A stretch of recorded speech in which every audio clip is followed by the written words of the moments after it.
आणि जेवण झालं की दुपारी ट्रेनिंगला कोणीच नसतं. हे पहा साहेब आहे का आता रिटायर झालेला आहे. किती लोकांना इंटरेस्टेड आहे. आम्ही ट्रेनिंग घेतलेलं आहे, तुम्हाला माहिती आहे, सर्व ट्रेनिंग घेतलेलं आहे. सर्व त्यांना सोनोग्राफीची सुद्धा ट्रेनिंग केली आहे. प्रत्येक तुमच्या गव्हर्नमेंटच्या याच्यावर सोनोग्राफी मशीन आहे. फक्त एवढं सांगा की तुम्ही आम्हाला फॅसिलिटेट कसं करणार आहात याच्या पुढे वर्कशॉप नंतर. ठीक आहे, तुम्ही माझा नंबर लागा लिहून घ्या. डबल तुम्हाला कोणतीही माहिती पाहिजे असली सकाळी 6 ते रात्री 11 पर्यंत, 11 नंतर करून नका फक्त. फॉर्मवर घेऊन जाऊ आम्ही. 9921 चालू आहे 929 929. डॉक्टर साहतपुरे. एक मिनट बताओ. 9921 929 929. इथं नागपूर वेटरनरी कॉलेज. आणि सकाळी मी इथं असतो हॉस्पिटल अलंकार टाकीच्या बाजूला जे हॉस्पिटल आहे जनावरांचं, तिथे उपलब्ध असतो सकाळी 9 ते 1 पर्यंत. आणि कॉलेजला डॉग घेऊन आलो तेव्हा भेटलो तुम्ही, तेव्हा काहीच नाही बोललात. तेव्हा या ना तुम्ही तिथं मला पाहिलं झालं का कधी मला 10 पासून 1 पर्यंत अजून काही कोणाचे प्रश्न या. नमस्कार सर. सर इकडे सर माझा असा प्रश्न आहे की गाईचं फॅट वाढवायसाठी काय केलं पाहिजे. फॅट वाढवायसाठी न्यूट्रिशनवाले आहेत ते सांगते तुम्हाला. अच्छा. कारण कसं आहे ते ऑथॉरिटी आहे त्याच्यातली. मी गायनेकॉलॉजीबद्दल तुम्ही काय विचारा ते न्यूट्रिशन तुम्हाला सांगते. ठीक आहे ठीक आहे ठीक आहे. अजून प्रसूतीबद्दल किंवा याच्या प्रजननाबद्दल कोणतंही सर एम्ब्रो ट्रान्सप्लांट आणि सेक्स सिमेंट हे साधारणतः कोणत्या डिग्रीच्या टेम्परेचरवर केलं जाते आणि आपण एक जसं आपण कृत्रिम सेक्स सिमेंटचं जे आहे जसं आपण कृत्रिम रेतन करतो तसंच आहे. फक्त याच्यामध्ये काय की कृत्रिम रेतनाच्या वेत मात्रेमध्ये 10 मिलियन स्पर्म जिवंत असतात. याच्यामध्ये फक्त 2 मिलियन जिवंत स्पर्म असतात. म्हणून याची टेक्निक कशी आहे, ज्याला परफेक्ट साईट ऑफ डिपॉझिशन माहित आहे त्यांच्या मार्फतच हे करून घ्या. अच्छा. मग त्याच्यासाठी तुमचा काही सहभाग तुमच्याकडचे जे पशुविद्या लोक आहेत त्यांना मला भेटायला सांगा. त्यांना विचारा, पण त्यांची चर्चा करू. ते जर रेडी असेल तर त्यांच्या मार्फत तुम्ही मागून घ्या. आणि असे ऑलरेडी बरेचसे चालू झालेले आहेत प्रयोग बऱ्याचशा लोकांमध्ये. आपल्या म्हणजे विदर्भातही काही प्रयोग झालेले आहेत. सर इथं जवळचा फॉर्म जर म्हटलं तुम्ही बोखारा रोडवर तुलीचा फॉर्म आहे, तुली हॉटेलवाल्यांचा.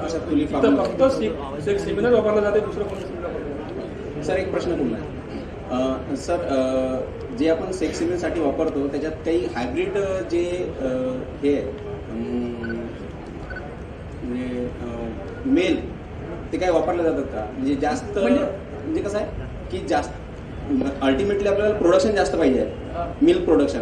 तर त्यासाठी मेल आणि फिमेल हे कॉम्बिनेशन कसं वापरलं जाते. आता कसं आहे तुमच्याकडे फिमेल जर 10 लिटरची असेल तर मेल ह्या त्याच्यापेक्षा जास्त मला वापरायचं, म्हणजे 20 लिटरवाला. हळूहळू तुम्हाला वाढवत नाही आता टेम्परेचर त्यात म्हणजे जेनेटिक जो मटेरियल आहे ते हळूहळू वाढवत नाही, एकदम फास्ट नाही. पण तुम्ही आता तसंही तुम्ही जर तुमच्याकडे 1 लिटर 1.5 लिटर वाली असली त्याच्यात तुम्ही 20 लिटर वापरू शकता ना. ठीक आहे, thank you sir. Doctor Sahatpure SAHATP. Hello sir, आपला देश कृषी प्रधान देश आहे सर. आम्ही कास्तकाराव सर. आम्ही जसं 10 म्हशी 5 म्हशी पाडतो सर. गव्हर्नमेंटनं सर आम्हाला सबसिडीवर गाई दूध काढायची मशीन द्यायला पाहिजे सर. अरे बाबा इथं गव्हर्नमेंट नाही आहे, हे ट्रेनिंग वाले आहे, प्रशिक्षण देणारे आहे. इथं पॉलिसी ठरवणारे कोणी नाही आहे. परंतु आपला तुम्ही जे सबसिडीज आहे ना हे तुमच्या पशुसंवर्धनाच्या काही स्कीम असेल हा सर, तर त्यांच्या जिल्हा पशुसंवर्धन अधिकाऱ्याकडे जा, त्यांच्याकडे स्कीम असेल त्या स्कीमवर तुम्हाला मिळेल निश्चित. ठीक आहे ठीक आहे सर. इथं कसं आहे हे सर्व ट्रेनिंग देणारे आहे. या स्कीम्स बद्दलची जी माहिती आहे ही आपण स्थानिक पशुवैद्यकांच्या मार्फत घेऊ शकतो. सरांनी माझ्या मते आपल्या गोठ्यावर काय करू शकतो आणि किती उच्च तंत्रज्ञान आपण आपल्या गोठ्यावर आणू शकतो हे फार सोप्या पद्धतीमध्ये तुम्हाला सगळ्यांना सांगितलेलं आहे. जो तुम्ही प्रश्न उपस्थित केला होता की 2 गायी आहेत 4 गायी आहेत आणि सरांनी सांगितलं की आम्ही इथं नागपूरमध्ये महाराष्ट्रामध्ये विदर्भाच्या एवढ्या रखरखत्या उन्हामध्ये त्यांनी ही सगळ्या टेक्नॉलॉजी सक्सेसफुल करून आणलेल्या आहेत. शेतकरी तुम्हाला उभा राहतो आणि शेतकरी इथे पटले आहेत. त्याच्यामुळं एक मिनिट माईक देऊ जे बोलतात ना की याची देही याची डोळा आपण पाहावा, याला माईक प्लीज त्यांना द्या. याला बोलवलं तर आपण तशी त्याला बोलवलं तर सक्सेस स्टोरीसाठी आला. आणि एक काम करा, जर तुम्हाला यांचा गोठा जर वगैरे बघायचा असेल किंवा यांचा वळू जर बघायचा असेल, वळू आणलेले आपण इथं आणि मशीन यांच्या आणलेल्या त्यांचा वळू आपण 3 वाजताच्या नंतर या गोठ्याच्या या सेशनच्या नंतर बोलू. सर, आपण फार सोप्या आणि चांगल्या शब्दामध्ये अगदी थोडक्यात अगदी उच्च तंत्रज्ञान जे आपल्याकडे उपलब्ध आहे त्याच्याबद्दल मार्गदर्शन केलं, त्याबद्दल धन्यवाद. यानंतरचं सेशन आपण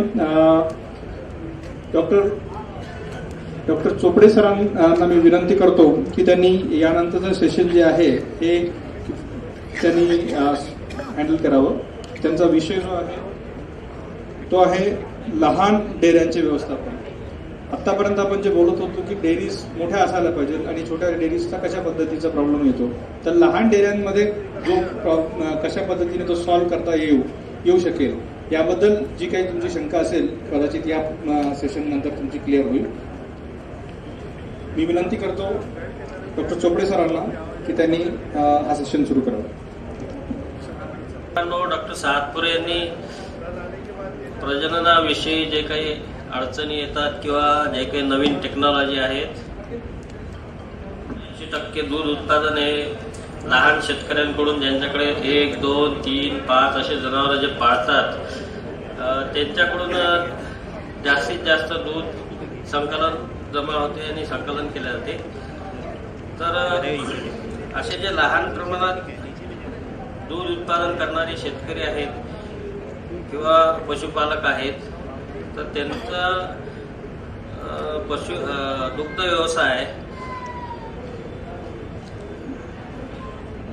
फायदेशीर कसा राहील, त्याच्यामध्ये कुठकुठल्या अडचणी येऊ शकतात आणि त्याच्यावर काय उपाय करू शकतो, तर याबद्दल आपणास थोडक्यात माहिती सांगण्याचा प्रयत्न करतोय.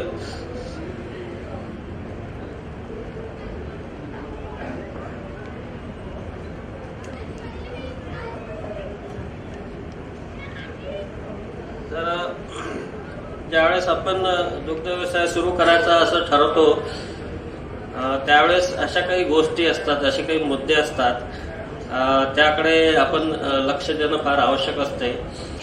जसं जर दुग्ध व्यवसाय करायचा असेल तर जमीन किंवा शेती थोडीफार असणं फार आवश्यक आहे, जेणेकरून त्यामध्ये आपण चारा उत्पादन करू शकू आणि घरी आपण तयार केलेला चारा किंवा हिरवा असो किंवा वाढलेला असो, तर हा चारा केव्हाही बाहेरून विकत घेण्यापेक्षा स्वस्त आपल्याला पडतो आणि जो काही चाऱ्यावरचा खर्च जो आहे जवळजवळ 60 ते 70% हा दूध उत्पादनामध्ये हा खर्च चाऱ्यावर होतो. तर तो खर्च कसा कमी करायचा, तर आपण स्वतः पिकवायचं. त्याकरता जर आपल्याकडे 2 एकर शेती असेल तर त्याच्यामध्ये आपण 15 जनावरांचं चारा उत्पादन करू शकतो. नंतर सगळ्यात महत्त्वाचा गोठा हा जर स्वच्छ असेल, हवेशीर असेल, भरपूर प्रकाश येत असेल तर जनावरांचं आरोग्य चांगलं राखण्यास मदत होते. तसंच त्याचं जे उत्पादन आहे ते वाढण्यास फार मदत होते. तर गोठा केवळ जनावरं विकत घेण्याच्या आधी तयार असणं आवश्यक आहे. 5-10 जनावर विकत घेतल्यानंतर मग गोठ्याची तयारी करण्यात काही अर्थ राहत नाही. तर त्याआधी आपला गोठा तयार असला पाहिजे आणि गोठा कसा असावा वगैरे याबद्दल आपण थोडक्यात नंतर बोलूच. तर त्याच्यानंतर सर्वात महत्त्वाचं पाणी आपल्याला चारा उत्पादन किंवा जनावरांना पिण्याकरता, साफसफाई करण्याकरता आवश्यक असते. नंतर वैरण किंवा चारा उत्पादन करण्यापासून तर त्याचं जनावरांना खाऊ घालण्यापर्यंत नियोजन करणं फार महत्त्वाचं असते. जसं मी आता सांगितलं की 60% 70% खर्च हा पशु आहारावर होतो आणि हा खर्च कमी करणं फार आवश्यक असतो. त्यावेळेस नफ्याचं जे प्रमाण आहे ते वाढू शकते. भरपूर दूध उत्पादन पाहिजे असेल आणि त्याच्यामध्ये फॅटचं प्रमाण पण चांगलं लागावं असं जर आपलं म्हणजे प्रत्येकाची इच्छा असतेच, तर त्याकरता 3 प्रकारचे खाद्य जनावरांना खाऊ घालणं आवश्यक असतं. त्याच्यामध्ये हिरवा, वाढलेला आणि जे आपण सुग्रास म्हणतो किंवा खुराक म्हणतो, तर 3 प्रकारचे खाद्य जनावरांना देणं आवश्यक असते. नंतर एक महत्त्वाचा मुद्दा आहे जनावरांची, दुधाळ जनावरांची निवड. तर याच्यामध्ये वेगवेगळ्या प्रकारच्या ज्या गायी आहेत देशी, त्याच्यामध्ये सरांनी पण आपल्याला फोटो पण दाखवले आहेत. त्याच्यामध्ये साहिवाल, गीर, देवणी, कंकरेज, थारपारकर, राठी इत्यादी बऱ्याच गायी अशा आहेत ज्या काही दुधाकरता फार पॉप्युलर आहेत. आणि त्याचसोबत काही जनावरांच्या जाती अशा आहेत ज्या दोन्ही बाबतीमध्ये म्हणजे त्यांचे बैल शेतीला कामाचे आहेत आणि गाई दुधाकरता चांगले आहेत. तर अशा प्रकारच्या जनावरांची निवड, अशा जनावरांचा वापर करून जर आपण हा व्यवसाय केला तर नक्कीच आपल्याला जास्त फायदा होईल. म्हशींमध्ये मुर्रा तर आपल्याला माहीतच आहे, मुर्रा, सुरती, जाफराबादी इत्यादी ज्या म्हशी आहेत ह्या दुधास चांगल्या आहेत.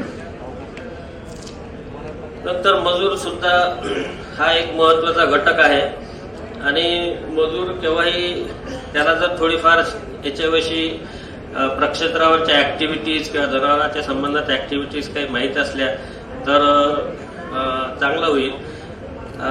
नाहीतर त्याला कमीत कमी 1-2 दिवसाचं ट्रेनिंग, प्रशिक्षण द्यावं जेणेकरून त्याला सर्व बाबतीत, चारा उत्पादनाच्या बाबतीत माहिती मिळेल. तर त्याचा हातभार आपलं दूध उत्पादन किंवा चारा उत्पादन वाढवण्यास मदत होईल. नंतर जनावरांचं आरोग्य चांगलं राहावं म्हणून जंत निर्मूलन आणि लसीकरण ह्या ज्या गोष्टी आहेत ह्या फार महत्त्वाच्या आहेत आणि याच्यामुळे जनावरांचं आरोग्य टिकते आणि जनावरांचं उत्पादन सुद्धा आपण टिकवू शकतो. त्यानंतर दुग्ध व्यवसाय करताना बराचसा प्रश्न असा असतो की गाय ठेवायची का म्हैस. तर प्रत्येक जनावराचे, गाय हे जे प्रकार आहे गाय किंवा म्हैस, तर प्रत्येकाचे फायदे तोटे दोन्ही आहेत. तर ते शेवटी आपल्याला चॉईस करायचं आहे. जसं गायी म्हशीपेक्षा जास्त दूध देणारे आहेत, तर अर्थात संकरित गायी, आणि फॅटचं प्रमाणचा विचार केला तर म्हैस केव्हाही सुपिरियर आहे. आणि बऱ्याचशा पब्लिकला किंवा पॉप्युलेशन असं आहे की त्यांना प्रिफरन्स जास्त फॅट असलेल्या दुधाकरता जास्त दिल्या जाते. त्याच्यामुळे म्हशीच्या दुधात जास्त प्रिफरन्स मिळते. त्याच्यानंतर म्हशीचं दूध मशीनद्वारे काढण्यास त्रास होतो, पण आता बरेचसे प्रयोग सातपुरे सरांनी पण दाखवला आहे आपणास की म्हशीला सुद्धा मशीनद्वारे दूध काढू शकतो. तर त्याकरता थोडीशी प्रॅक्टिस किंवा थोडासा संयम ठेवणं फार आवश्यक आहे. नंतर म्हशी जास्त मजबूत आणि गायीपेक्षा रोगप्रतिकारक शक्ती त्यांची जास्त राहते आणि म्हशीला कुठलंही म्हणजे असं खूप कमी प्रतीचं खाद्य ज्याच्यामध्ये खूप फायबर आहेत असं जरी खाऊ घातलं तरी त्याचं कन्व्हर्शन दूध उत्पादनामध्ये ते व्यवस्थित करतात. नंतर गायीची किंमत विचार केला तर गायीची किंमत कमी आहे म्हशीपेक्षा. म्हशीच्या किमती 1-1 लाख 1.5 लाखापर्यंत आहेत. म्हशीचा माल ओळखणे कठीण, तर हा एक महत्त्वाचा मुद्दा आहे. तर माझा विषयी आपणास बरीचशी माहिती दिलेली आहे. नंतर दुग्ध व्यवसाय यशस्वी होण्याकरता, नफा मिळवण्याकरता अजून काही महत्त्वाचे ज्या मुद्दे आहेत, केव्हाही व्यवसाय करताना, सुरू करताना थोड्याशा जनावरं म्हणजे कमी संख्येची जनावरं, 1-2 जनावरं किंवा 5 जनावरांपासून सुरुवात करा. एकदम 50-100 जनावरं विकत घेऊन, गाई म्हशी विकत घेऊन व्यवसाय सुरू केल्यास होऊ शकते आपणास अनुभव नसल्यामुळे किंवा पुढे मागे काही त्याच्यापासून नुकसान होण्याची शक्यता राहू शकते. तर त्याकरता सर्वप्रथम काहीतरी अनुभव आला पाहिजे आणि त्या अनुभवातून आपल्याला काय अडचणी येतात किंवा त्याच्यावर आपण काय उपाय करू शकतो याबाबत विचार करण्यास आपल्याला वेळ मिळतो. म्हणून केव्हाही कमी संख्या जनावरांची घेऊन हा दुग्ध व्यवसाय सुरू करावा आणि एकदा का आपणास 5-6 महिने किंवा एखाद्या वर्षाचा अनुभव आला तर त्याच्यामधून आपणास बरंचसं काही शिकायला मिळेल. आपल्या काय अडचणी येतात आपणास माहीत पडतील आणि त्यानुसार आपण मग त्याच्यावर उपाय करून जनावरांची संख्या हळूहळू वाढवून आपला व्यवसाय वाढवू शकतो. तर एकदम मोठी रक्कम गुंतवण्यात म्हणजे रिस्क असते. त्याच्यानंतर हिरवा चारा उत्पादन जर आपल्या शेतीवर तयार केला तर कमी खर्च येईल, खाद्यावरचा खर्च कमी करता येईल आणि सकस चारा पाहिजे त्या स्टेजला आपण जनावरांना खाऊ पिऊ घालतो. त्याच्यामध्ये जे काही न्यूट्रियंट्स असतात तर ते आपण जे त्यांना आवश्यक असतात ते त्याच्यामध्ये उपस्थित राहू शकतात आणि जनावरांचं जे आरोग्य आहे, उत्पादन आहे ते व्यवस्थितपणे टिकू शकते. नंतर जनावरं केव्हाही चांगल्या प्रतीची म्हणजे त्याची जात, बाकी त्याची अंगकाठी कशी, त्याचं डेअरी कॅरेक्टर्स काय आहेत, असा सर्व प्रकारचा विचार करून त्याची निवड केली पाहिजे. आणि उत्तम बांध्याची असणं आवश्यक आहे, अशक्त असू नये. एखादा रोग असेल तर ती पण घेऊ नये. अशा प्रकारे चांगल्या प्रकारचं जनावरची निवड करावी. आणि निवड करताना दुधाळ जनावर म्हटल्यानंतर त्याचा समोरचा भाग निमुळता, त्याच्यानंतर पाठीमागे रुंद होत गेलेला आणि कासेची चांगल्या प्रकारे वाढ, कासेवरचा जो रक्तपुरवठा असतो तो भरपूर एक वेन असते ब्लड सप्लाय करणारी, ती झिगझॅग असते, अशी वेडीवाकडी आणि चांगली फुगीर असते. तर अशा ज्या गाई किंवा म्हशी लक्षणं दाखवत असतील तर अशा जनावरांची निवड करणं फायदेशीर राहते. नंतर जनावरांना खुराक सुद्धा देताना काही रॉ मटेरियल मार्केटमधून विकत घेऊन किंवा आपल्या घरचं जर असेल तर जो काही खुराकावरचा जे काही कॉन्सन्ट्रेट मिक्सचर किंवा अमोल म्हणतो तर तो त्याच्यावरचा खर्च सुद्धा कमी आपणास येईल. नंतर मादी वासरे हे म्हणजे फ्युचर असतंय आणि वासरामध्ये मादी वासराच आता दुग्ध व्यवसाय पुढे चालू ठेवायचा तर मादी वासरू हे फार महत्वाचं असते. कालवड, तर कालवड जेव्हा लहान असते त्यावेळेस त्याकडे दुर्लक्ष केले जाते कारण त्याच्यापासून आपणास काही उत्पन्न मिळत नाही, दूध मिळत नाही, फक्त शेण मलमूत्र याशिवाय दुसरं काही प्राप्त होत नाही. तर बऱ्याचशा ठिकाणी त्यावर दुर्लक्ष होत आहे. पण होते असं की ज्या काळामध्ये म्हणजे वाढीचा काळ असतो आणि वाढीच्या काळामध्ये त्याला प्रोटीनची आवश्यकता असते, मसल डेव्हलपमेंट आहे, ऑर्गन आहेत, सगळ्या सिस्टीम्स आहेत, ह्या व्यवस्थित डेव्हलप व्हाव्या म्हणून त्याला लहानपणी सुद्धा खुराक देणं आवश्यक असतो. खुराक म्हणजे प्रोटीन्स असतात, त्याच्यामध्ये मिनरल्स, विटॅमिन्स असतात ज्या की इतर खाद्य देऊन कमतरता भासू शकते. तर त्यावेळेस नेमकं त्याला भेटत नाही आणि मग आपण पाहतो की त्याची उंची फार कमी आहे किंवा वजन कमी आहे, अशक्त आहे आणि जेव्हा ती वयात येते मग त्यावेळेस आपण काळजी घ्यायला सुरुवात करतो. मग त्याला भरपूर खाऊ घालतो, त्याला खुराक भरपूर देतो की बाबा आता ही वयात आली, हिला माझावर येईल, नंतर आपण हिला रेतन करू आणि ती त्याच्यापासून आपल्याला गोरा मिळेल, वासरू मिळेल आणि दूध मिळेल. पण होते असं की त्यावेळेस तिचा वाढीचा काळ जो आधीचा निघून गेलेला असतो आणि हे जे आपण ॲडिशनल नंतर देतो याच्यामध्ये तिचा जे फायदा होण्याऐवजी ती लठ्ठ होते किंवा फॅट डिपॉझिशन जास्त होते आणि अशा वेळेस तिची वाढ पण होत नाही. तर हा जो आहे हा वेस्ट असतो, आपला मनी जो आहे, खर्च जो आहे तो वेस्ट जातो. तर म्हणून मादी वासरू विशेष करून जिला आपण पुढे गाय म्हणून वापरू शकतो तर तिची लहानपणापासूनच काळजी घेणं फार आवश्यक असते. तर 3 वर्षाची कालवड झाली असताना सर्वसाधारण आता जातीप्रमाणे, वातावरणाप्रमाणे याच्यामध्ये थोडाफार फरक होतो. जसं सातपुरे साहेबांनी सांगितलंय, प्रत्येक संकरित गाय, विदेशी गाय आणि देशी गायीचे वय आणि वजन, तर त्यावर लक्ष ठेवणं फार आवश्यक असते. नंतर भाकळ काळ कमीत कमी राहण्याकरता माज लवकर ओळखणे, त्याबद्दल सविस्तर चर्चा झालेली आहे. जमल्यास व्यावसायिक प्रशिक्षण घ्या. जसं आमच्या कॉलेजमध्ये सुद्धा 5 दिवसाचं प्रशिक्षण असते, दिल्या जाते. त्याच्यामध्ये पूर्ण माहिती भेटणं शक्य नाही 5 दिवसात, पण बेसिक ज्या काही गोष्टी आहेत त्या समजतात.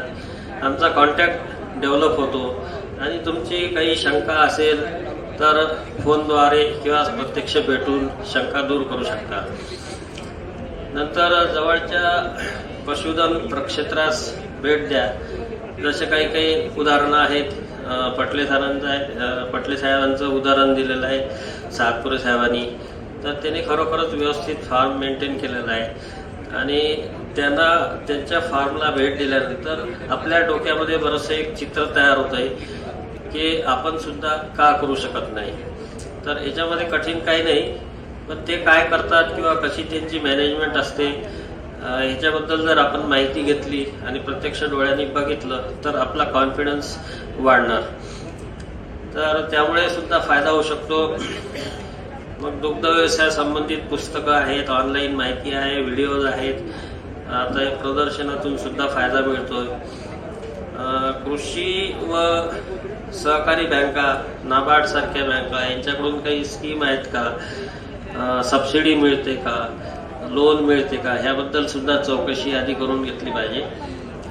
हिरवी वैरण जर सरप्लस असेल, भरपूर उत्पादन असेल, आपल्याकडे जागा भरपूर असेल, पाण्याची सोय असेल, अशा वेळेस जर भरपूर उत्पादन घेतलं तर त्याचं मुरघास करून ठेवून उन्हाळ्यामध्ये त्याचा आपण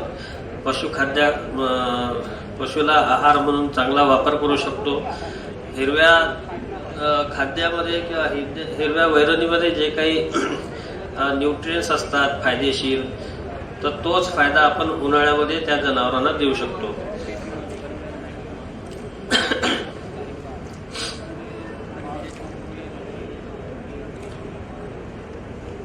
नंतर गोठ्याविषयी, गोठा फार महत्त्वाचा भाग आहे.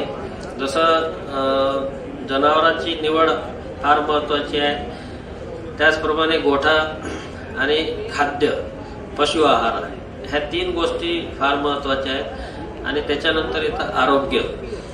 तर गोठा बांधताना सरांनी सांगितलंच आहे की खूप अवाढव्य खर्च करण्यात काही अर्थ नाही. आपलं वातावरण असं आहे, ट्रॉपिकल कंट्री आहे, जिथे 26-30 डिग्री सेंटीग्रेड जवळजवळ 10 महिने टेम्परेचर राहते. आणि काही वेळ फक्त अशी असते की 10 डिग्री किंवा त्याच्यापेक्षा कमी टेम्परेचर येते.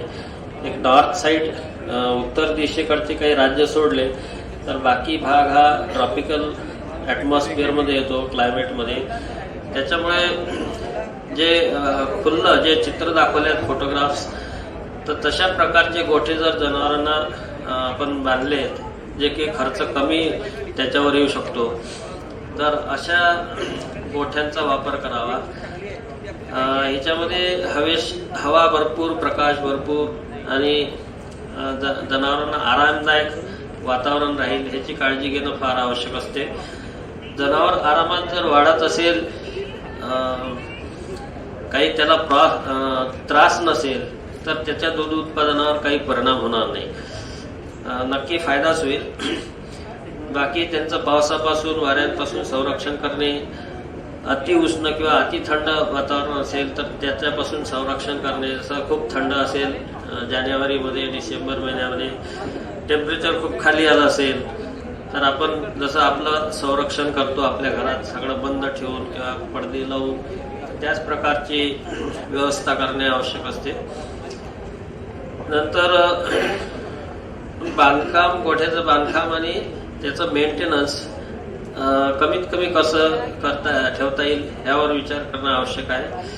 तर जे काही स्वस्त आणि पण टिकणारं साहित्य आहे, जसं ॲस्बेस्टॉस शीट आहे, नंतर सिमेंट कॉन्क्रीटची फ्लोअरिंग न करता मुरुमाचा वापर केला, गिट्टी किंवा विटेचे तुकडे ह्याचा जर वापर केला आपण तर कमी खर्चाचा आपण गोठा बांधू शकतो. नंतर गोठ्याची जी जमीन आहे ती स्लिपरी किंवा निसरडी असू नये. याच्यामुळे जनावरांस इजा होऊ शकतात आणि त्यामुळे एखाद्या वेळेस फ्रॅक्चर किंवा जनावर कामातून पण जाऊ शकते. तर केव्हाही ही रफ असणं आवश्यक आहे जमीन. नंतर जनावराला जी जागा लागते ती सहज, म्हणजे त्याला उठता बसता आलं पाहिजे, त्याला कुठल्याही प्रकारची त्रास होऊ नये. सांगायचा अर्थ हा की जी आवश्यक जागा आहे तेवढीच द्या, त्याच्यापेक्षा जास्तही देऊ नका किंवा खूप गर्दी पण करू नका. गर्दी खूप केल्यास जनावरांच्या आरोग्यावर परिणाम होतो, कारण ते व्हेंटिलेशन किंवा जे काही पोल्युशन वाढते आतमध्ये त्याचा त्यांच्या आरोग्यावर परिणाम होऊन उत्पादनावर सुद्धा परिणाम होतो. आणि जास्त जागा सोडल्यानंतर ते एक प्रकारचं वेस्टेज राहतं आणि बरेचसे जनावर मग इकडे तिकडे मोकळे फिरताना दिसतात आणि मलमूत्र मग कुठेही टाकतात. तर तो सुद्धा एक नुकसानीचा भाग आहे. नंतर जर गोठा व्यवस्थित पद्धतीने बांधला असेल, सायंटिफिक दृष्टिकोन ठेवून, तर त्याच्यामध्ये बरेचसे फायदे आहेत. जसं शेण, मलमूत्र, इतर घाण चांगल्या प्रकारे आपण काढू शकतो आणि बाकी त्याचा पूर्ण जमा करू शकतो. त्याच्यानंतर त्याचं कंपोस्ट करू शकतो, खत करू शकतो आणि नंतर माश्या किंवा किडे वगैरे जे आहेत ह्याचा त्रास कमी होतो.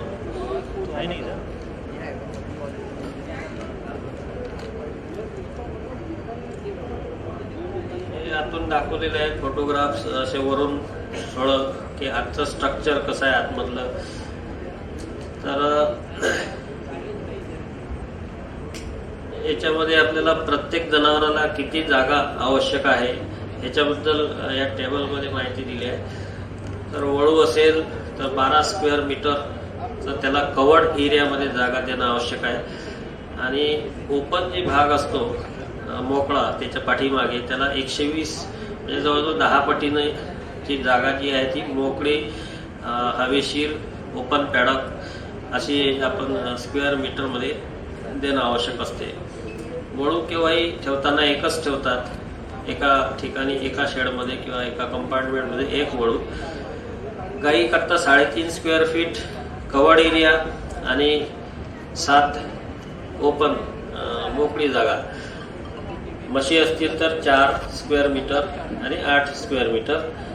गाभण असेल तर तिला 12 आणि 12 स्क्वेअर मीटर. वासरे लहान असतील समजा 3 महिने 6 महिन्यापर्यंतचे, त्यांना 1 स्क्वेअर मीटर शेडचा एरिया आणि 2 स्क्वेअर मीटर ओपन.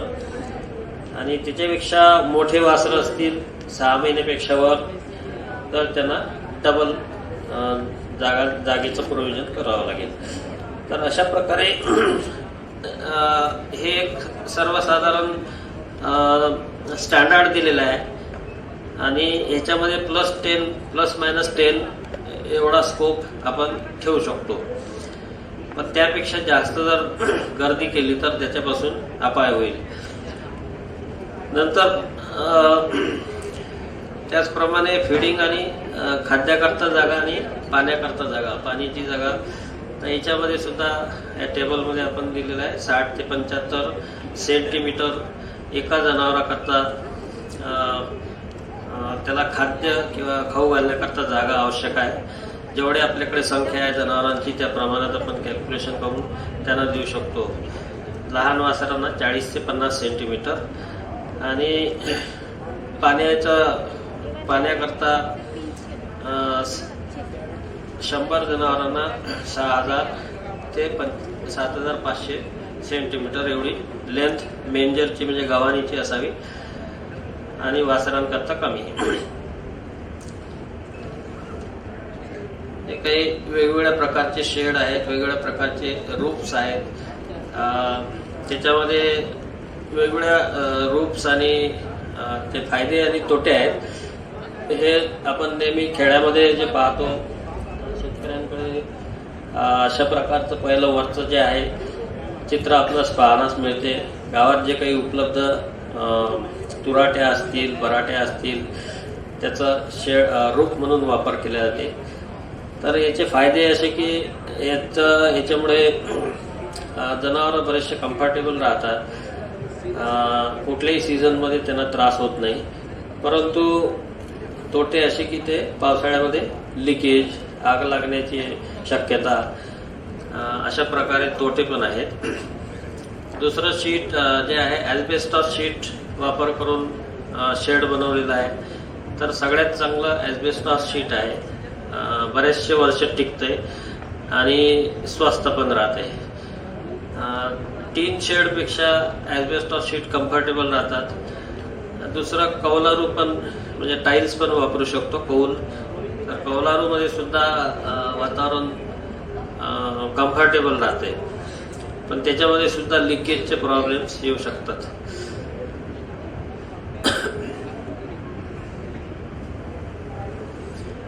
जर गोठा स्वच्छ नसेल, हायजेनिक नसेल, स्वच्छतेकडे लक्ष दिले जात नसेल किंवा त्याच्यामध्ये फ्लोअर जे आहे खालीवर असतील, तिथे पाणी साचत असेल, ड्रेनेज बरोबर नसेल आणि हवा सुद्धा येत नसेल बरोबर, म्हणजे व्हेंटिलेशन जे म्हणतात, तर त्याचे खूप दुष्परिणाम होतात.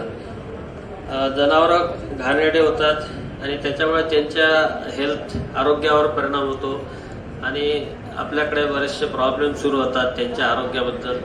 तर त्याच्यावर जो खर्च आपण करतो त्याप्रमाणे आजारी जर पडले तर त्यांचं दूध उत्पादन कमी होते.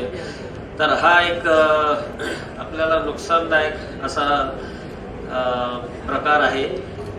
त्याच्यानंतर कमी व निकृष्ट प्रतीचे दूध उत्पादन आपल्यास मिळते, कारण त्याच्यामध्ये बऱ्याचशा घाणीमुळे माशा, जीवाणू, कीटाणू इत्यादी प्रकारचे वेगवेगळ्या प्रकारचे किडे तर हे दुधामधून सुद्धा येऊ शकतात. म्हणजे कंटॅमिनेशन.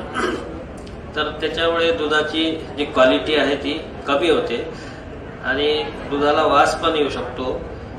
त्या अल्टिमेटली दूध उत्पादन कमी होते आणि नफा कमी होतो. आता बऱ्याचशा ठिकाणी काय होते की गोठ्यामधून शेण काढलं की बाजूलाच आपण मोठी थप्पी तयार करतो शेडच्या बाजूलाच. तर ह्याचे सुद्धा बरेचसे दुष्परिणाम आपल्यास पाहायला मिळतात. याच्यामुळे किड्यांची संख्या खूप वाढते. जीवजंतू जसे बॅक्टेरिया आहेत, माश्या आहेत, पॅरासाईट आहेत, तर सगळ्यांचं ते एक आकर्षण असते आणि त्या घाणीवर ते जमा होतात. तर त्यांची पैदास वाढते, बॅक्टेरियाची पॉप्युलेशन खूप वाढते आणि माशांचा जो प्रादुर्भाव होतो हा जनावरांच्या कॉन्टॅक्टमध्ये येऊन बरेचसे रोग ते जनावरांमध्ये पसरतात. तर याच्यामुळे आपल्याला जनावरांच्या ट्रीटमेंटवर इलाज तर करावाच लागेल, औषधोपचार करावा लागेल आणि आपला तो खर्च वाढेल, पण सोबत दुधाचं उत्पादन कमी होईल. दुधातून सुद्धा बरेचसे रोग पसरू शकतात जे की माणसांना होऊ शकतात. नंतर दुधाला खराब वास लागतो. नंतर जे पॅरासाईट असतात जसे उवा, गोचीड, गोमाशा, तर यांच्यापासून हे सुद्धा काही काही रोग जनावरांना चावल्यानंतर पसरवतात आणि काही रोग असे आहेत की ते माणसांना सुद्धा होऊ शकतात. तर ह्याचं सुद्धा आपलं फार नुकसान होते. नंतर जनावरांचे जे हुप्स असतात पायाचे, मोठा हुप म्हणतो, तर त्याच्यामध्ये सुद्धा घाण जमा होऊन त्याला एखादा इन्फेक्शन होऊ शकते, जखम होऊ शकते आणि त्याला व्यवस्थित उभं राहता येत नाही किंवा चालता येत नाही. मग पुन्हा ट्रीटमेंटचा भाग आलाच. तर अशा प्रकारे गोठ्याचे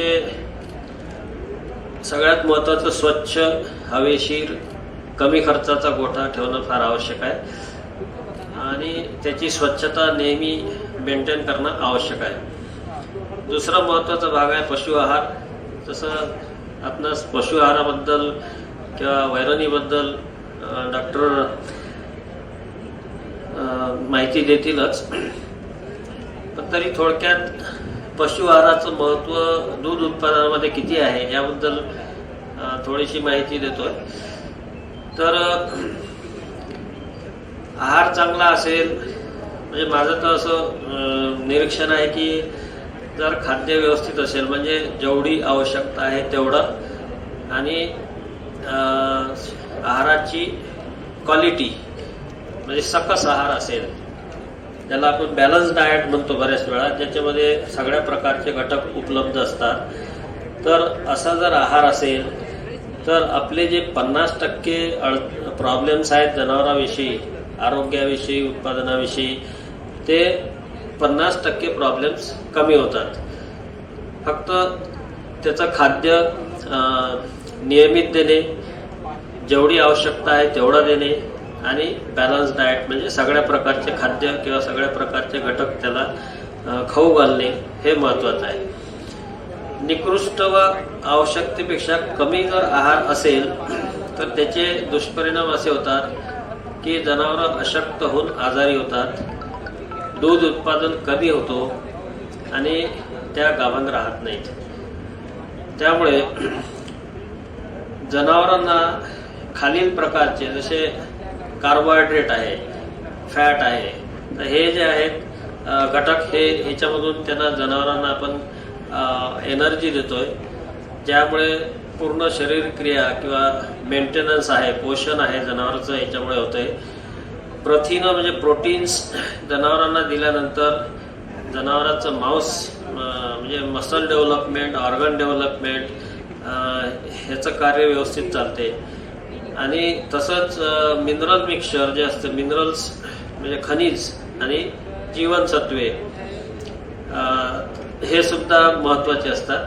खनिजामुळे त्याच्या हाडांना फायदा होतो, हाडांची वाढ खनिजामुळे चांगली होते आणि सांध्यांचा सुद्धा, जॉईंटचा सुद्धा प्रॉब्लेम येत नाही. तर जीवनसत्व जे विटॅमिन्स असतात ते शरीराचे सर्व कार्य, सगळ्या प्रकारचे सिस्टीम्स व्यवस्थित चालण्याकरता जीवनसत्वाचा फार मोठा उपयोग असतो. तर हे सगळे प्रमाणात व दर्जेदार देणं आवश्यक आहे. ह्याच्यामध्ये पशुखाद्यावर खर्च कसा कमी करता येईल ह्याबद्दल थोडासा विचार करणं फार आवश्यक आहे. कारण जास्तीत जास्त खर्च हा पशुखाद्यावर होतो आणि आपल्याला बाजारातले भाव पण माहीत आहे, काय काय 30-35 रुपये किलो खुराक जर द्यायचा असेल तर खूप रेट वाढलेले आहेत, किमती वाढलेल्या आहेत. तर याच्यामध्ये वैरण जे आहे ते हिरवी किंवा वाढलेली दोन्ही प्रकारात देता येईल. हिरवी वैरण शेवटी पाण्याची उपलब्धता यावर अवलंबून राहतं. बरेचसे ॲडव्हर्स कंडिशन्स आपल्याकडे असतात, तर त्याऐवजी समजा हिरवी नसेलही तरी चालेल, पण वाढलेली वैरण जनावराला देणं फार आवश्यक आहे. कारण ह्याच्यामध्ये जनावरांचं जे सिस्टीम आहे, पचनसंस्था ही आपल्यापेक्षा वेगळी आहे आणि त्याच्यामध्ये मायक्रोबियल डायजेशन म्हणजे जीवाणूंचा रोल असतो पचनामध्ये. तर त्या जनावरांना जास्तीत जास्त क्रूड फायबर खाद्यामधून कसं देता येईल, कारण क्रूड फायबर जास्त असेल तर जनावरांची सिस्टीम जी आहे, पचनसंस्था व्यवस्थित काम करते आणि त्यामुळे जनावराला वाढलेला चारा हा फार आवश्यक असतो आणि हिरवा असेल तर फार उत्तम. त्यानंतर प्रोटीन्स देण्याकरता, खाऊ घालण्याकरता आपण खुराकाचा वापर करतो. खुराकामधून प्रोटीन देतो आणि बाकीचे नॉन प्रोटीन नायट्रोजन सबस्टन्सेस जे आहेत त्याचा पण वापर केला तर जनावरांना फायदा होतो. तर वैरणीतून आपल्याला शक्ती म्हणजे एनर्जी देणारे घटक जे की कार्बोहायड्रेट पुरवठा करतात, त्याच्यामध्ये सिरियल्स जे आहेत, एकदल पिके, ज्वारी, मका, गहू, बाजरा, नंतर ॲग्रिकल्चरल बाय प्रॉडक्ट्स आहेत, ऊसाची मळी आहे, गव्हाचा तांदळाचा कोंडा आहे, ह्याचा वापर आपण जनावरांना खाऊ घालण्याकरता करतो. त्याच्यामधून त्याला एनर्जी मिळते. प्रथिनांचा सप्लाय पेंड आहे, स्किम मिल्क आहे, वे आहे इत्यादी प्रकारातून त्यांना प्रथिनाचा सप्लाय होतो, जे की आपण खुराकामधून खाऊ घालतो. भरपूर खनिजे दिल्यास त्याचे पूर्ण स्केलेटन मजबूत होते आणि बरेचसे खनिज जे आहेत ते चाऱ्यामधून जनावरांना मिळतात. पण जर निकृष्ट प्रतीची वैरण असेल तर मग आपल्याला ऍडिशनल खनिज देणं आवश्यक आहे. ही काही लिस्ट दिली आहे कुठल्या कुठले प्रॉडक्ट्स आपण खाऊ घालतो. याच्याबद्दल डॉक्टर सर आपल्याला बरीचशी माहिती देतील. नंतर दुधाळ जनावरांची निवड करताना काय काळजी घ्यायची. जनावर शक्यतो आपल्या वातावरणात रोडलेली असली पाहिजे. म्हणजे देशी ज्या जनावर आहेत आपले कितीतरी हजारो वर्षापासून ते आपल्या देशामध्ये आहेत, ते चांगल्या प्रकारे रोडले आहेत. त्यांना कुठल्याही वातावरणाचा त्रास होत नाही आणि त्याच्यामुळे सीझन जरी बदल झाला तरी त्यांना तेवढा त्यांच्या आरोग्यावर तेवढा फरक पडत नाही. नंतर निवड प्रक्रियेतून दूध उत्पादनात वाढ होईल. निवड म्हणजे 50 किंवा 10 जनावर आहेत तर त्यातले जे चांगले जनावर आहेत, जास्त दूध देणाऱ्या, कमी आजारी पडणाऱ्या किंवा त्यांना रेग्युलर माझावर येणाऱ्या, तर असे जनावर आहेत. तर यांच्यापासून जे आपल्याला पुढे वासरं मिळतील किंवा मादी कालवडी मिळतील तर त्याच आपण आपल्या फार्मवर ठेवायच्या. कमी दूध देणाऱ्या किंवा काही माझावर राहण्याकरता काही त्रास असणाऱ्या, तर असे जनावरं शक्यतोवर कळपातून कमी करावे. याला आपण निवड प्रक्रिया म्हणतो. याच्यामध्ये मग काही बऱ्याचशा वर्षांनी जे चांगल्या प्रकारचे जनावर आहे म्हणजे उच्च प्रतीचे जनावर आहे ते आपल्याकडे राहतील आणि आपलं दूध उत्पादन जास्त राहील. नंतर उष्ण वातावरणात जनावरांनी टिकाव धरला पाहिजे, कारण आपलं वातावरण उष्णच आहे शक्यतोवर. तर देशी जनावरांना काही प्रॉब्लेम नाही. संकरित गायींना 60-62% वर विदेशी जनावरांचं रक्त त्याच्यामध्ये आल्यानंतर त्यांना त्रास होतो. तर नंतर शेती करता चांगले बैल सुद्धा त्यांच्यापासून मिळणं आवश्यक आहे. तर याच्यामध्ये आपल्याकडे बऱ्याचशा ड्युअल पर्पजच्या जाती आहेत गाईच्या, ज्याच्यामध्ये गाई चांगलं दूध उत्पादन देतात आणि बैल कामाकरता चांगले राहतात.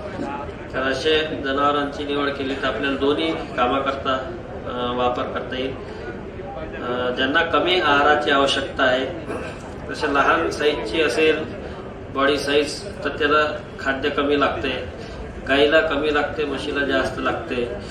तर आपल्याकडे चारा उपलब्धता आणि आपले जे पोझिशन आहे, कंडिशन आहे, ती सगळा विचार करून आपण निवड करावी. रोग प्रतिकारशक्ती जबरदस्त असली पाहिजे आणि विशेष करून गोचीड किंवा इतर पॅरासाइट्स हे जे आहे रोग पसरवणारे आहेत याच्या विरोधात प्रतिकारशक्ती चांगली असणं आवश्यक आहे. तर या बाबतीत भारतीय जाती ज्या आहेत गाईच्या आणि म्हशीच्या तर सगळ्याच चांगल्या आहेत. विदेशी गायमध्ये थोडा प्रॉब्लेम येतो.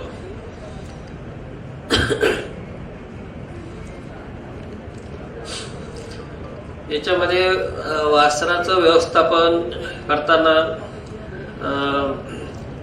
सुरुवातीला तर लहानपणी जे आहे पहिल्या हप्त्यात किंवा 15 दिवसात ह्याचं जी डेथ पर्सेंटेज आहे, मॉर्टॅलिटी पर्सेंटेज आहे हे जास्त राहते, कारण ते नाजूक असतात. तर ह्याच्यामध्ये सुरुवातीला जन्मल्यास त्याच्या वासराच्या नाकामध्ये चिकट पदार्थ जर चिकटून बसला किंवा तोंडामध्ये चिकटून बसला, कारण वासराची जी पैदास होते त्यावेळेस त्याला पूर्ण प्रोटेक्शन असते, एक आवरण असते जे की चिकट राहते आणि बऱ्याच वेळा होऊ शकते एखाद्या वेळेस त्याच्या नाकामध्ये जाऊन बसला काही थोडासा भाग तर त्याला श्वासोश्वास घेता येत नाही आणि लगेच थोड्या वेळात वासरू मेलेलं दिसते.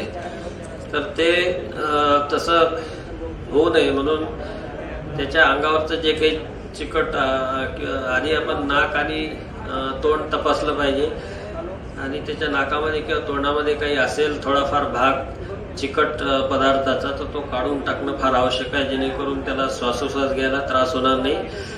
आणि त्यानंतरही श्वासोश्वास सुरू झाला नसेल तर श्वासोश्वास त्याचा कसा सुरू करता येईल ह्याचा प्रयत्न करणं आवश्यक आहे.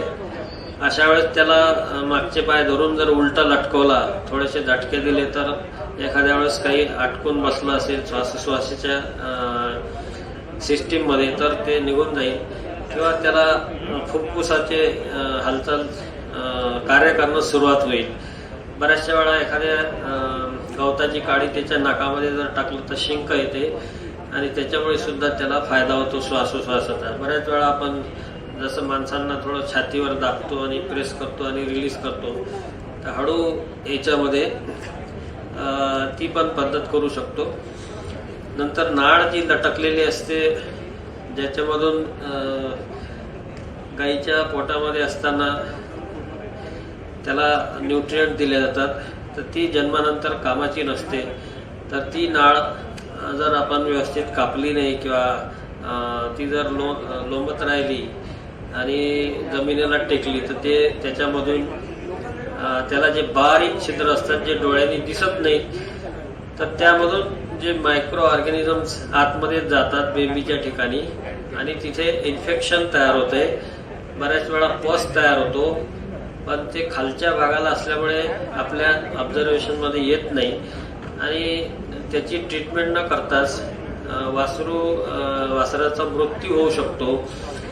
तर त्याकरता नाळ एक 2 सेंटीमीटर 2.5 सेंटीमीटरचं अंतर ठेवून गोमटापासून त्याला गाठ मारायची. गाठीनंतर कैची किंवा ब्लेड चांगल्या प्रकारचं निर्जंतुक असलेलं त्याला कट करायचं आणि त्याच्यावर एक बोळा ठेवायचा, ज्याच्यामध्ये टिंचर आयोडीनचा वापर करतो आपण किंवा दुसरं कुठलं अँटीसेप्टिक लोशन असेल, तर तो बोळा जर ठेवला तर त्याचे मायक्रो ऑर्गॅनिझम घुसण्याचा जो मार्ग आहे तो बंद होऊन जाईल किंवा प्रोटेक्टेड होईल. त्यामुळे आपण याला वाचवू शकतो. नंतर वासराला जन्मतात चिकाची फार आवश्यकता असतात. कोलोस्ट्रम चिक याची फार आवश्यकता असते आणि याचे बरेचसे फायदे असतात. त्याच्यामुळे त्याची प्रतिकार शक्ती वाढते, त्याला 5 पटीनं जास्त प्रोटीन्स भेटते, त्याच्यामध्ये विटॅमिन्स असतात, मिनरल्स असतात, कॅल्शियम फॉस्फरस सारखे. आणि जे प्रोटीन्स असतात त्याचे सुद्धा प्रकार एक वेगळ्या प्रकारचे असतात. अल्बुमिन आणि लॅक्टोग्लोबुलिन जास्त असते, ज्याच्यामधून इम्युनिटी त्या वासराला दिल्या जाते, म्हणजे रोगांपासून त्याचं संरक्षण केलं जाते. फक्त काळजी ही घ्यायची की त्याला वजनाच्या 10% त्याला चीक पाजणं आवश्यक आहे. जन्मल्यानंतर अर्ध्या ते 1 तासाच्या आत चीक पाजला तर त्याचा 100% उपयोग होतो. जशी जशी वेळ वाढत जाईल तसा तसा त्याची जो इफेक्ट आहे तो कमी होतो, कारण जे ग्लोब्युल्स असतात फॅटचे ते ॲब्सॉर्ब होत नाहीत त्याच्या इंटेस्टाईनमध्ये.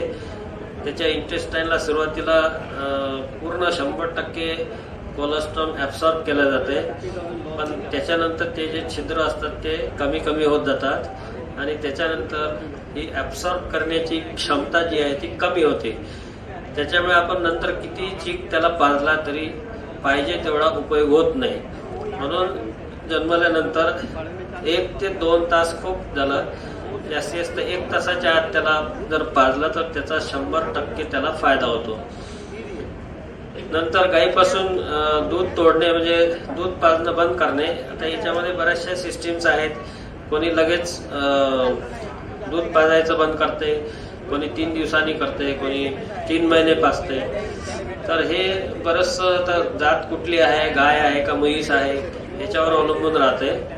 विदेशी जनावरांमध्ये तेवढा नॅचरल इन्स्टिंक्ट राहत नाही आणि ते केव्हाही त्यांना दूध तोडलं तरी त्याच्यावर तेवढा फरक पडत नाही. पण आपल्या भारतीय जातीमध्ये असं दिसते की वासरू असेल तर त्याला पाना फुटतो, तर त्याकरता त्याला जेवढ्या लवकर होईल तेवढं लवकर दूध अलग करणं फायदेशीर राहील. नंतर मिल्क रिप्लेसर म्हणजे पूर्ण दूध न पाजता त्याला काही प्रमाणात हे खुराक द्यायचा. याच्यामध्ये dried skim milk, dried whey, lecithin हेचं पूर्ण असं मिश्रण असते. तर याच्यामुळे आपण दुधावर जो खर्च होतो, दूध पाजल्यानंतर जो काही आपलं उत्पादन कमी होते तर ते आपण वाचवू शकतो. याच्यानंतर बऱ्याचशा गोष्टी अशा आहेत. गाभण गाईची काळजी कशी घ्यायची. गाभण गाईची काळजी घेताना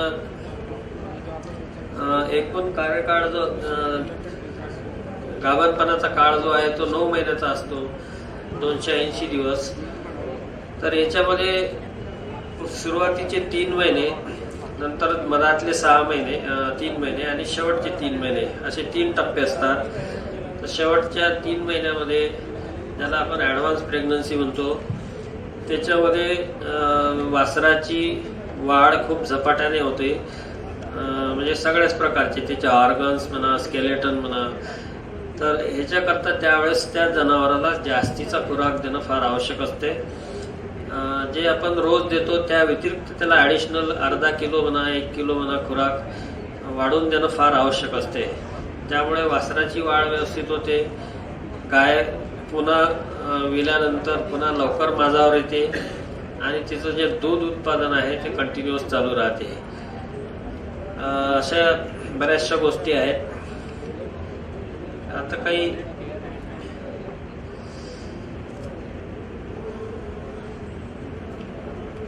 आता याच्यानंतर काही असले प्रश्न तर मग विचारा, म्हणजे तसं सांगता येईल. कारण मग भरपूर सरांनी मोठा टॉपिक आहे भरपूर. अत्यंत सोप्या पद्धतीमध्ये मोठा टॉपिक एक कव्हर करण्याचा प्रयत्न केला मॅनेजमेंटचा. तर या संदर्भातले जर तुमचे काही प्रश्न असतील तर आपण ते घेऊ. पण सरांनी जो महत्त्वाचा मुद्दा उपस्थित केला त्याच्यामध्ये एक आपल्याला जाणवलं असेल की मॅनेजमेंट म्हटलं की खाद्यावर खर्च होतो आणि खाद्यावरचा खर्च जो आहे हा सगळ्यात मोठा खर्च आहे. आणि खाद्य व्यवस्थापन करत असताना कशा पद्धतीने खाद्याचं नियोजन करायचं हे सरांनी सांगितलंय. पण नेमकं जनावरांना, दुधाळ जनावरांना हिरवा चारा तयार कसा करायचा, तो कुठल्या पद्धतीचा असतो, याबद्दल आपल्याला थोडंसं जाणून घेणं गरजेचं आहे. त्यासाठी मी आपल्यासोबत डॉक्टर डोक सर आहेत. मी डॉक्टर डोक सरांना विनंती करेन प्रश्न आहे की या डेअरी उत्पादनाबद्दलचा एक प्रश्न आहे, पहिले घेऊन घ्या म्हणजे हा विषय संपल. चालेल. एक चालेल. आपला प्रश्न विचारा. तोपर्यंत मी डोक सरांना सांगतो की त्यांनी आपलं प्रेझेंटेशन प्लीज लोड करावं आणि तत्पूर्वी आपण आपला एक प्रश्न घेऊ. प्लीज आपला प्रश्न मी विचारा. विजय ठाकरे यवतमाळ येथून आलेलो आहे. जी सर, बोला. आता जे आपण म्हटलेलं आहे का वासरांना किंवा कारवड आणि वगार यांना किती महिने दूध देणं आवश्यक आहे, का वासरांच्या वाढीसाठी किती महिने दूध आवश्यक आहे, गाईचं दूध किती महिने पाजणं आवश्यक आहे. वासरांची जी वाढीचा जो काळ आहे ना तो आहे, जसं देशी जर वासरू असेल तर त्याला काय म्हणतो वयात याला वेळ असते. पण विदेशी जे वासरं आहेत नाही, ते देशी वासराला किती महिने दूध पाजणं आवश्यक आहे, पहिले देशीचं होतं घ्या. देशी वासराला सुरुवातीला तुम्ही एखादा महिना तरी दूध पाजा. त्याच्यानंतर त्याच्यामध्ये जे मिल्क रिप्लेसर किंवा काप स्टार्टर असते, कारण 15 दिवसानंतर वासरू थोडंफार हिरवा चारा म्हणा किंवा काही ना काही सुरुवात करतो चाटायला. तसं 4 महिने त्याचे जे पोट आहे ॲबोमेझम, रुमेन, ॲबोमेझम 4 भाग आहेत, तर ते व्यवस्थित वाढ झालेलं नसते. त्याच्यामुळे 4 महिन्यापर्यंत त्याला दूध मिळणं आवश्यक असते, कारण तो बाकीचा चारा पचवू शकत नाही आणि त्याची सिस्टीम तेवढी डेव्हलप झालेली नसते. तर कमीत कमी 4 महिने तरी. आणि एका टाइमला किती दूध पाजायचं? त्याच्या वजनाच्या 10%. वजन जर 20 किलो असेल तर 2 किलो दिवसभर पाजा, 3-4 वेळा डिवाइड करून.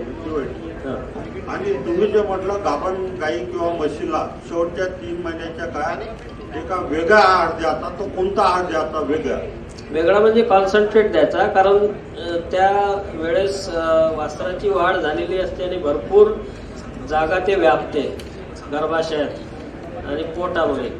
तर त्यावेळेस आपण बाकीचा इतर चारा त्याला खाऊ घालू शकत नाही, कारण त्याच्यामध्ये तेवढी जागा राहत नाही. म्हणून खुराक जो आहे कॉन्सन्ट्रेट मिक्सचर हे वाढवून द्यावं त्याला. कोणता मिक्सर म्हणजे काय?